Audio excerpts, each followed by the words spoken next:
Alright, hello everybody. So here I am back on this Anschutz 380 project.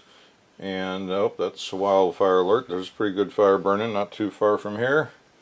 That's why they're not renewing my fire insurance this fall. That and most everybody else in town. I understand there's a lot of that going on. Anyhow, here I am doing Bondo and sanding. Using the dregs at the bottom of a can of Bondo, so it's a little thick, mixing it with acetone to make it workable, and it's not that workable, so that means I got to do more work with the sanding blocks, which is really the only reason I turned the camera on. Is I like to use a variety of sanding blocks, blocks of aluminum, blocks of melamine, blocks of just wood, round shapes, custom curved shapes. Well, anyway, this is one available from the modeling industry. I think they call it a T-bar sander. I don't know if it's still out there on the market, but I bet it is. And then I use a 3M90 spray adhesive and spray on some machine belt sandpaper. You know, spray both sides, let it dry, stick them together, and then cut it off to fit the board. And yep, I will turn the camera back on this project when there's something interesting to show. Because that antique gun I was working on for a couple of days, it's now waiting for some welding. So, and if any of you that watch that are watching this, I can update that I tried caulking it with a piece of 50 thou diameter wire as a little spacer where I think there needs to be some weld material added, and it did caulk and engage and shoot. So, doesn't seem super powerful. We could look at a better spring. The piston seal felt like a really good fit, so I don't think it's the piston seal, but that spring's probably about as antique as everything else, and so we might look at putting a Vortex spring in there. But I could only shoot a pellet backwards because I don't have round ball, so I had to push a pellet in from the breech, and I shot a really heavy one to make sure I didn't diesel, 21.1 grain Kodiak. Because I just wanted a nice, soft, big air cushion, just to operate the gun very gently, and it did function, so that's great. So, but I'm waiting to get that welded. In the meantime, I am a sanding and bondoing maniac. So I will be turning the camera on when there's something to show. Thank you. Alright, so I'm waiting for the hot melt glue gun to heat up. I cut a piece of 2x material as a butt extension. I need to be able to carve the stock longer than I want to cut it so that I can make a nice clean cut line. Plus I need some space to mount it into the machine. So I'm just going to add this on here and shape it on the belt sander. I had thought about using my homemade copying jig assembly, but I thought it's too much effort for this project. I think I'll just use a fresh 80 grit belt and call it a $10 job, price of a belt, and just take it down on the belt sander. A little bit tricky here where the cheek piece is so close, but if I hit it, I'll just Bondo it.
Okay, that's a good job.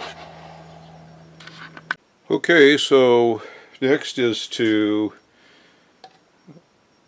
mount something here that's going to allow it to be held by the machine, and just a little more bondo I want to do building up this backside that was thin, and then we're going to have to nip off the front here, I think, to create a flat spot, to which I will add on another block of wood to engage this end of the machine, and paint it in red primer. And any last touch-ups of shape it'll need after I see it that way. Oh, and that'll be good for the outside, but we still got to deal with the inside. Well, that's enough for now. I'm covered in dust, so jumping straight in the shower, and I will check in with you soon. Please remember to like, share, subscribe, and by all means comment. Give me your better ideas on how to do things, or a thumbs up, or can't imagine anything more boring than watching paint dry.